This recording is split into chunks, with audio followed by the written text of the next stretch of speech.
Ya, shalom. Ya, selamat pagi. Saya ucapkan kepada Bapak Ibu jemaat sekalian yang kita bersyukur pagi hari ini kita diberikan kesempatan oleh Tuhan sekali lagi untuk beribadah, ya, memuji dan meninggikan nama Tuhan, ya. Dan kita juga bersyukur bahwa Tuhan memberikan kesempatan bagi kita untuk tetap senantiasa mendengarkan firman Tuhan yang pada minggu-minggu ini kita sama-sama merenungkan, ya, bagian khotbah eksposisi, ya. Ini minggu yang terakhir kita akan sama-sama merenungkan bagian khotbah atau renungan eksposisi yang hari ini oleh Gereja Reformasi Indonesia memberikan judul kepada kita, yaitu hidup bekerja memberi buah, ya, dari Filipi 1 ayat 20 sampai ayatnya yang ke-26. Hidup bekerja, ya, memberi buah.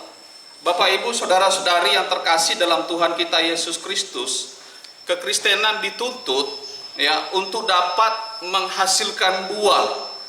Artinya buah yang dimaksud adalah bagaimana kehidupan kita sebagai anak-anak Tuhan, sebagai murid Tuhan, sebagai murid Kristus itu dapat memberikan arti, memberikan manfaat kepada orang-orang yang ada di sekeliling kita.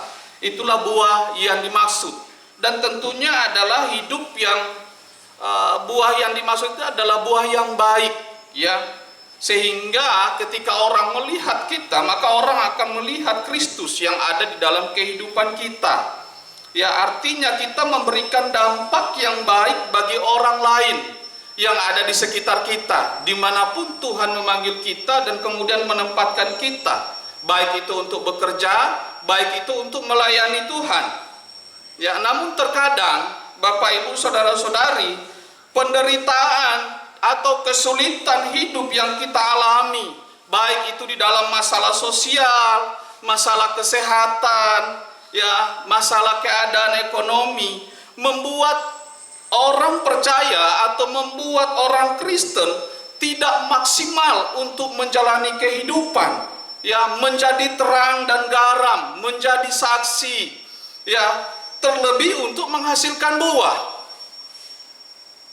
Menjadi satu pertanyaan yang besar bagi kita untuk kita renungkan. Mengapa demikian? Karena kecenderungan kita adalah menilai situasi atau menilai suatu keadaan itu hanya berdasarkan perasaan, sehingga hasilnya adalah baik, ya, senang, ya. Sangat jarang di antara kita lalu kemudian melihat situasi atau melihat suatu keadaan itu dari segi baik atau dari segi buruk, ya. Ya, itu baik dari segi yang baik maupun dari segi yang buruk itu, ya, lihat dari rencana Allah yang mau digenapi di dalam kehidupan kita sebagai orang percaya. Ya, terkadang baik maupun buruk pun tidak jelas juga ukurannya apa yang kita mau pakai. Oleh karena itu, Bapak Ibu saudara-saudari, ya, dalam keadaan baik atau buruk suatu situasi, ya, itu ditentukan oleh sejauh mana rencana Allah digenapi di dalam kehidupan kita. Suatu keadaan bisa dinyatakan buruk, ya, ataupun, ya, suatu keadaan atau suatu situasi bisa terlihat buruk tetapi sebetulnya itu baik. Demikian juga sebaliknya, Bapak Ibu. Nah, oleh karena itu ukurannya adalah sampai sejauh mana kita memandang atau kita merespon situasi atau kita merespon suatu keadaan itu dapat berdampak bagi penggenapan rencana Allah di dalam kehidupan kita. Itulah yang harus kita lihat. Itulah yang harus kita miliki di dalam kehidupan kita sebagai orang-orang percaya, sebagai anak-anak Tuhan. Ya, baik, sebelum lebih jauh, ya, kita merenungkan bagian ini, kita akan sama-sama membaca satu bagian firman Tuhan, yaitu dari Filipi pasal 1 ayat yang ke-20 sampai ayat yang ke-26. Saya akan bacakan ayat yang ke-20, Bapak Ibu saudara-saudari bacakan ayat yang ke-21, dan demikian seterusnya sampai ayatnya yang ke-22. Surat Rasul Paulus kepada jemaat di Filipi pasal 1 ayat yang ke-20 sampai ayatnya yang ke-26. Ayat yang ke-20, sebab yang sangat kurindukan dan kuharapkan ialah bahwa aku dalam segala hal tidak akan beroleh malu, melainkan seperti sedia kala, demikian pun sekarang Kristus dengan nyata dimuliakan di dalam tubuhku, baik oleh hidupku maupun oleh matiku.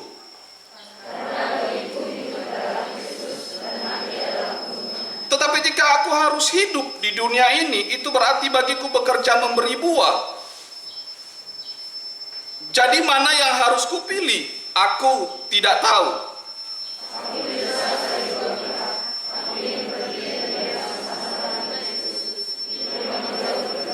Tetapi lebih perlu untuk tinggal di dunia ini karena kamu.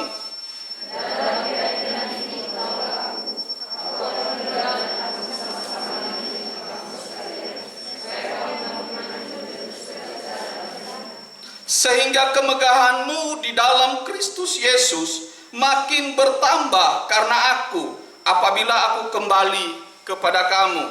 Demikian jauh pembacaan firman Tuhan. Yang dikatakan berbahagia adalah setiap kita yang bukan hanya saja membaca dan merenungkan bagian firman Tuhan, tetapi terlebih dari itu, sebagai anak Tuhan, sebagai murid Kristus, melakukan kehendak Tuhan itu, firman itu di dalam kehidupan kita hari lepas hari. Bapak, Ibu, saudara-saudari yang terkasih di dalam Tuhan kita Yesus Kristus, kalau kita merunut atau melihat kembali bagian sebelumnya, maka kita akan menemukan di sana bahwa Rasul Paulus betapa dia mengucap syukur kepada Allah atas persekutuan jemaat Filipi dalam berita Injil. Ya, itu di dalam ayat yang ketiga, ayat yang ke-8. Ya, kemudian kesungguhan Rasul Paulus di dalam ucapan syukur itu terlihat dari doa-doa yang dinaikkan oleh Rasul Paulus, berharap supaya jemaat di Filipi itu memiliki kasih yang terus-menerus makin bertambah di dalam kehidupannya, dan juga ada harapan-harapan yang Rasul Paulus inginkan dari jemaat yang ada di Filipi. Ya, ayat yang ke-9 sampai ayatnya yang ke-11. Lalu kemudian bacaan yang pada minggu lalu, renungan pada minggu lalu, ya, kita melihat bagaimana ya penderitaan yang dialami oleh Rasul Paulus, oleh karena Rasul Paulus hidup di dalam penjara, bukan karena kejahatan yang dilakukannya, tetapi karena Kristus dia mengalami penderitaan itu sehingga menyebabkan kemajuan Injil. Ya, bukti dari kemajuan Injil tersebut yaitu terlihat bahwa nama Yesus Kristus itu makin dikenal. Ya, nama Yesus Kristus makin diketahui oleh banyak orang. Ya, sehingga tidak heran di ayat yang ke-14 kemudian ada banyak orang percaya yang kemudian dengan berani, dengan tidak gentar untuk terus memberitakan Injil. Inilah kemajuan, inilah yang diharapkan oleh Rasul Paulus. Inilah yang kemudian dirindukan oleh Rasul Paulus. Kemudian bagian selanjutnya ayat yang ke-15 ayat ke-19 di mana Kristus menjadi pusat pemberitaan Injil. Mengapa Kristus menjadi pusat pemberitaan Injil? Oleh karena fakta bahwa ada orang yang memberitakan Injil dengan maksud yang tidak baik, yaitu karena dengki, karena iri hati, karena perselisihan yang sudah disampaikan pada minggu yang lalu. Tetapi ada juga yang menyampaikan Injil dengan maksud baik, yaitu dengan motivasi kasih yang didasarkan ya kepada Allah dan juga kepada sesama. Nah, inilah yang kemudian menjadi bagian perenungan kita ya, dan masuk pada minggu ini kita akan sama-sama merenungkan bagaimana kehidupan kita sebagai orang percaya, supaya kita di dalam pekerjaan kita, di dalam segala usaha kita itu memberi buah. Nah, buah apa yang dimaksud oleh Rasul Paulus di dalam bagian ini? Mari kita lihat ayatnya yang ke-20 dan ayatnya yang ke-21, yaitu hidup untuk kemuliaan Kristus. Di dalam ayat yang ke-20 di sana dan 21 di sana dikatakan, sebab yang sangat kurindukan dan kuharapkan ialah bahwa aku dalam segala hal tidak akan beroleh malu, melainkan seperti sedia kala. Demikian pun sekarang Kristus dengan nyata dimuliakan di dalam tubuhku, baik oleh hidupku maupun oleh matiku. Karena bagiku hidup adalah Kristus dan mati adalah keuntungan. Bapak, Ibu, saudara-saudari yang terkasih di dalam Tuhan kita Yesus Kristus, Rasul Paulus mengungkapkan kerinduan dan harapannya yang mendesak supaya Kristus dengan nyata dimuliakan di dalam tubuhnya. Kata dimuliakan di dalam teks asli, ya, bahasa Yunani, ya, Alkitab di sana dikatakan megalon tesetai, ya, yang artinya bahwa suka ataupun duka yang dialami oleh Rasul Paulus itu mengerjakan, tetapi tubuh, ya, yang Rasul Paulus alami, penderitaan yang dia alami itu dijadikan sebagai alat untuk menyatakan kemuliaan Kristus. Jadi yang dimaksudkan di sini adalah bukan karena pemberitaan dari Rasul Paulus baru kemudian Kristus dipermuliakan, tidak. Tetapi Rasul Paulus tubuhnya itu dijadikan alat, dijadikan instrumen, ya, sebagai alat kemuliaan Kristus itu sendiri. Ya, sama dengan kita juga sebagai orang percaya. Maka pada bagian ini Paulus membuktikan akan keseriusan dan kesungguhannya di dalam mengikut Tuhan.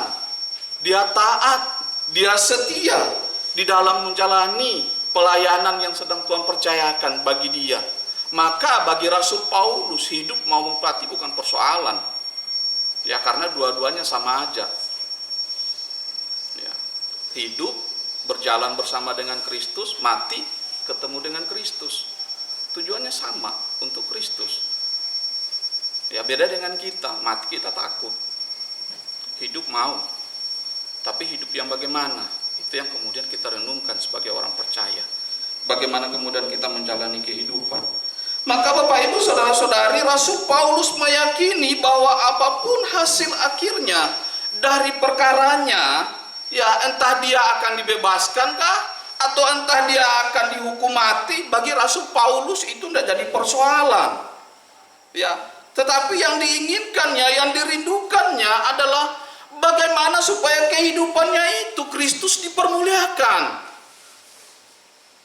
Biarlah apa yang menjadi kerinduan dan harapan Paulus ini juga menjadi kerinduan dan harapan kita juga sebagai orang-orang percaya. Sehingga kita tahu apa arti kita menjalani hidup di dunia ini. Ketika Tuhan izinkan kita untuk hidup sebagai orang-orang percaya. Kelihatannya mudah Bapak Ibu untuk kita sebutkan, sederhana sekali. Tetapi untuk menjalaninya amat sangat terlalu sulit bagi kita. Paulus bersedia dengan rela menjadikan tubuhnya sebagai instrumen Allah di dalam menyatakan kemuliaannya. Itu sudah terbukti bahwa Paulus sangat-sangat memprioritaskan Kristus Yesus di dalam menjalani kehidupannya. Sehingga bagi Rasul Paulus keluar masuk penjara itu bukan persoalan. Ya, sehingga di dalam penjara di Roma pun Rasul Paulus memberitakan Injil. Sehingga orang tahu bahwa apa yang terjadi atas dirinya itu adalah Kristus. Maka akan sangat sedih kalau misalkan ada orang Kristen kemudian masuk penjara ya karena narkoba lah, bunuh orang, perkosa orang, dan lain sebagainya.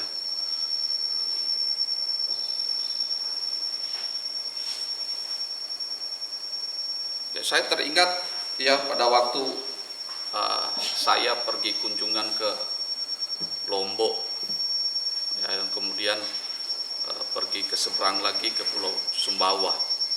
Ya, kemudian saya bersama dengan rekan di sana menjemput saudaranya yang sakit karena jatuh dari jembatan, lalu kemudian kakinya sakit sakitnya itu kurang lebih udah 1 minggu lebih, hampir 2 minggu.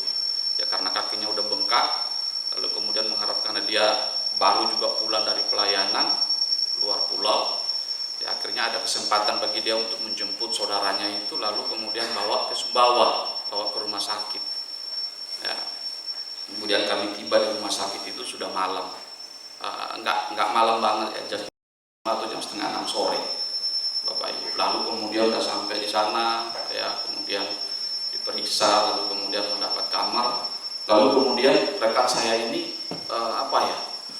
dia memberikan nasihat, ya memberikan nasihat itu, tapi nasihat-nasihat yang diambil itu adalah nasihat-nasihat dari firman Tuhan gitu ya. Dan kemudian di sekeliling itu, di bangsa-bangsa itu ada juga orang pasien-pasien yang lain yang sakit, yang notabene-nya ya saudara sepupu kita.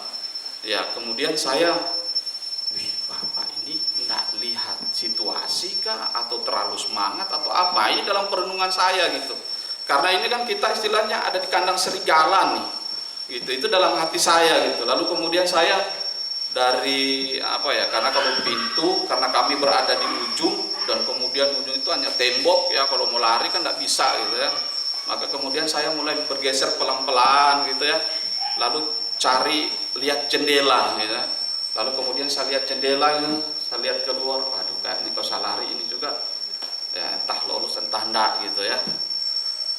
Ya tapi sampai akhir dia memberikan nasihat itu, puji Tuhan tidak ada sesuatu. Bahkan ada yang tadinya baring duduk mendengar apa yang disampaikan oleh rekan saya itu.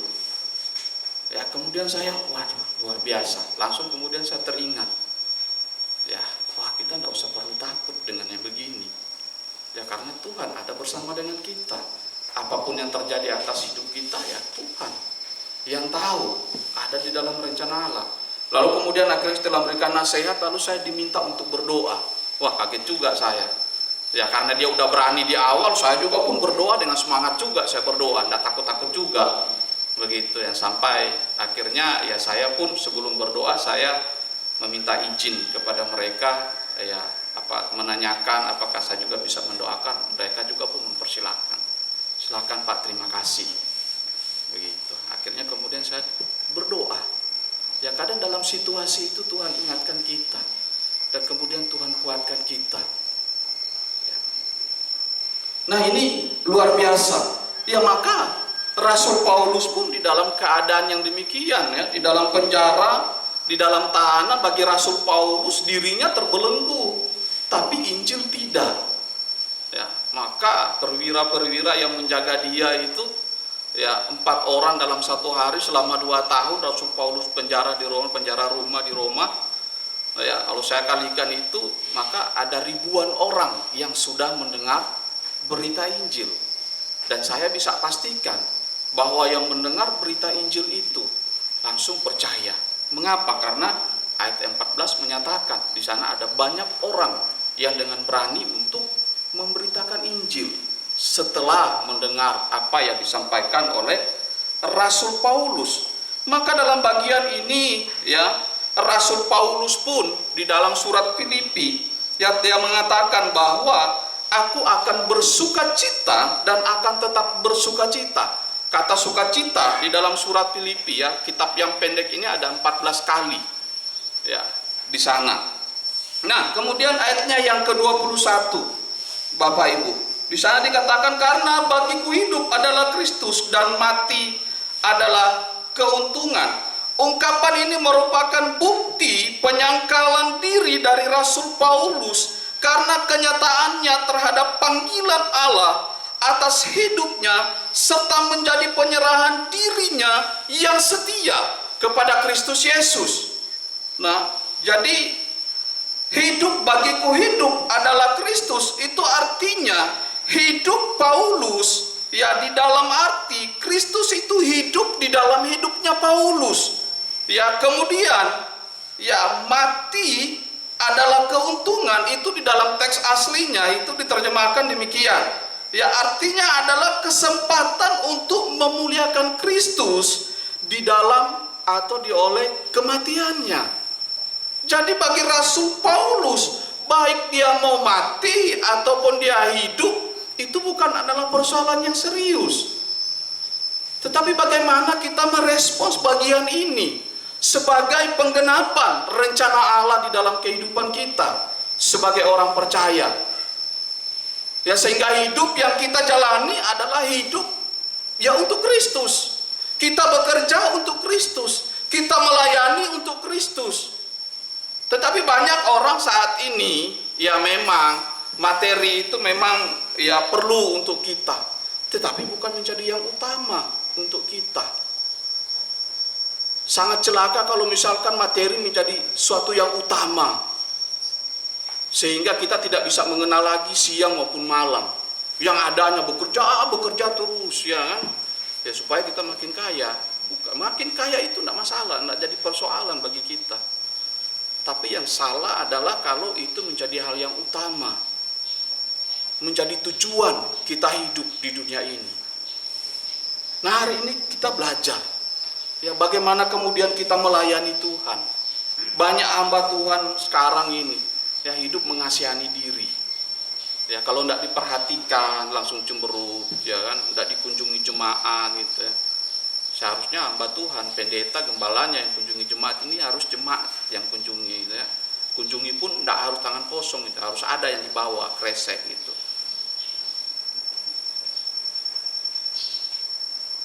Minta dikasihani. Ya ini kita belajar dari Rasul Paulus. Rasul Paulus begitu dia bertemu dengan Yesus, dia tidak lagi pusing akan hidupnya. Dia tidak lagi memusingkan dirinya sendiri, tapi dia hidup untuk Tuhan. Maka bagi Rasul Paulus ini bukan cuma penjara pertama kali Rasul Paulus masuk, tidak. Ya, kalau kita mau baca di dalam Kisah Para Rasul itu udah 3 kali. Ya, Rasul Paulus masuk penjara, keluar masuk penjara. Ya, oleh karena itu bagi Rasul Paulus hidup maupun mati itu bukan persoalan. Kesadaran Rasul Paulus atas rasa bersalahnya sebagai penganiaya jemaat tidak membuatnya terperangkap di dalam sikap untuk mengasihani diri sendiri. Demikian pula penolakan terhadap keuntungan dari masa lalunya tidak membuatnya beku dan tidak bekerja. Sebaliknya, anugerah Allah di dalam Kristus Yesus telah menghancurkan segala keangkuhannya dan telah memperbaharui kehidupan Rasul Paulus itu sendiri dan mengarahkan Rasul Paulus untuk terus-menerus semangat di dalam melayani Tuhan. Nah, konsep inilah yang kemudian menjadi dasar bagi Rasul Paulus untuk hidup dan menjalani pelayanannya. Meskipun ada banyak persoalan, ada banyak tantangan, ada banyak masalah, penderitaan bahkan kematiannya pun ada di sana. Tapi Rasul Paulus tidak gentar. Dia tetap menjalaninya karena dia tahu tujuan hidupnya, yaitu untuk memuliakan Kristus. Dirinya sendiri dijadikan alat bagi Kristus, bagi Tuhan, supaya dia yang dimuliakan di dalam dirinya. Inilah kerinduan Rasul Paulus. Inilah harapan Rasul Paulus. Lalu kemudian di ayat yang ke-22 dan ayatnya sampai ayatnya yang ke-24 di sana dikatakan, tetapi jika aku harus hidup di dunia ini, itu berarti bagiku bekerja memberi buah. Jadi mana yang harus kupilih? Aku tidak tahu. Aku didesak dari 2 pihak. Aku ingin pergi dan diam bersama-sama dengan Kristus. Itu memang jauh lebih baik, tetapi lebih perlu untuk tinggal di dunia ini karena kamu. Bapak, Ibu, saudara-saudari, Rasul Paulus memiliki hasrat untuk menyelesaikan semua penderitaannya, semua kesulitannya, semua persoalan hidup yang dihadapinya. Tetapi Rasul Paulus lebih memilih untuk melakukan apa yang Tuhan mau di dalam kehidupannya, bukan apa yang ia mau. Paulus hidup adalah dengan memberi buah dan memuliakan Tuhan. Itu artinya bahwa baginya bekerja memberi buah.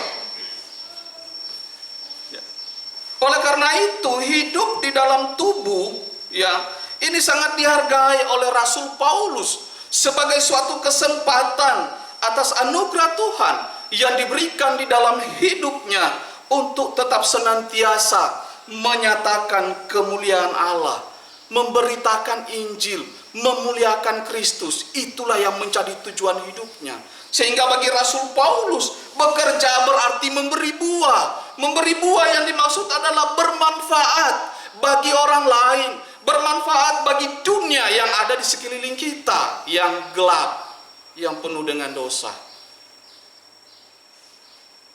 Nah, pertanyaannya bagi kita adalah Bapak Ibu, bagaimana dengan buah-buah yang sudah kita hasilkan? Adakah itu bermanfaat bagi orang-orang yang ada di sekeliling kita? Ataukah menjadi batu sandungan? Sederhana aja di dalam menjalani kehidupan. Namun tidak sesederhana itu Bapak Ibu. Kita sebagai orang percaya harus tahu bagaimana kita menjalani hidup di dunia ini. Sehingga gitu kita kerja, kita melayani Tuhan, ya kita tahu bahwa yang kita lakukan itu adalah untuk Tuhan. Yang kita kerjakan itu untuk Tuhan. Semua apapun itu ya kita kerjakan untuk Tuhan. Kristus dimuliakan di dalam pekerjaan kita, di dalam pelayanan kita. Kalau itu sampai terjadi dalam kehidupan kita, ya mungkin sebagian dari kita ataupun semuanya ya sudah sampai sejauh itu kita lakukan. Tetapi ada bagian-bagian juga yang harus kita renungkan, kita evaluasi kembali. Ya, maka kemudian ayat yang ke-23 dan ayatnya yang ke-24, bersama hidup memberi buah, yaitu hidup bersama Kristus dan juga bersama umatnya. Maksud dari kata pergi di dalam teks aslinya yaitu mati dan atau pulang, dan kemudian diam itu artinya ada, berada, tinggal, dan seterusnya. Jadi di dalam bagian ini artinya bahwa Rasul Paulus ingin melanjutkan perjalanan pelayanannya, ya, atau dia berada dan tinggal dengan Kristus. Karena bagi Rasul Paulus, dia tahu ketika dia pulang dan dia tahu dia berada tinggal bersama dengan Kristus, maka hanya Kristuslah yang akan dimuliakan di dalam kehidupannya. Karena itu bagi Rasul Paulus adalah suatu hal yang luar biasa untuk menetap bersama dengan Kristus. Itu menurut Rasul Paulus jauh lebih baik. Namun bagi Rasul Paulus lebih perlu untuk tinggal di dunia ini bagi umat Tuhan, untuk terus memberitakan Injil, sehingga ada banyak orang percaya kepada Kristus. Ada banyak orang yang bertobat menerima Yesus Kristus sebagai Tuhan dan Juru Selamat